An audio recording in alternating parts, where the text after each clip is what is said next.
السلام علیکم ورحمۃ اللہ وبرکاتہ۔ ناظرین کرام، قیامت کے بعد جب اگلے اور پچھلے، اولین اور آخرین تمام انسانوں کو ایک میدان میں جمع کر دیا جائے گا جس کو میدان محشر کہتے ہیں، تو وہ کائنات کا سب سے زیادہ سخت دن ہوگا۔ ایک طرف تو اللہ کے غصے کا اظہار ہوگا، تو دوسری طرف گرمی کی شدت سے پسینے چھوٹ رہے ہوں گے۔ ایسے مشکل وقت میں اگر کوئی سفارش کرنے والا مل جائے تو سمجھو یقیناً اس بندے کا بیڑا پار ہو گیا اور اس کی منزل آسان ہو گئی۔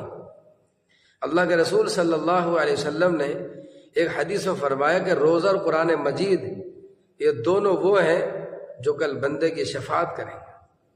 چنانچہ حضور اقدس صلی اللہ علیہ وسلم نے ارشاد فرمایا، الصیام والقرآن یشفعان للعبد، کہ روزہ اور قرآن مجید یہ دونوں بندے کی شفاعت کریں گے۔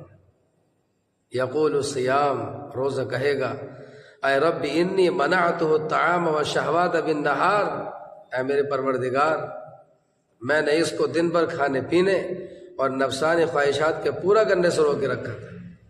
اے پروردگار یہ وہ ہے کہ جس نے کہ جو حلال سے بھی بچا رہا، فشفعنی فیہ، آج آپ اس کے حق میں میری شفاعت قبول فرمائی۔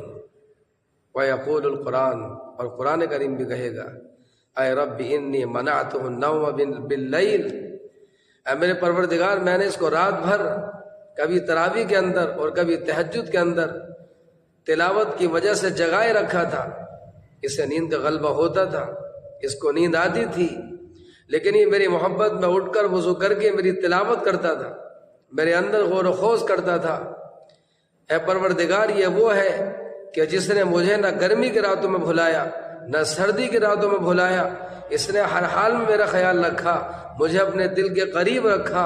فشفعنی فی، اے میرے پروردگار آج آپ اس کے حق میں میری شفاعت قبول فرمائی۔ حدیث میں ہے فیشفعان، کہ ان دونوں کی شفاعت قبول کر لی جائے گی، ان دونوں کی شفاعت کو شرف قبولیت سے نوازا جائے گا۔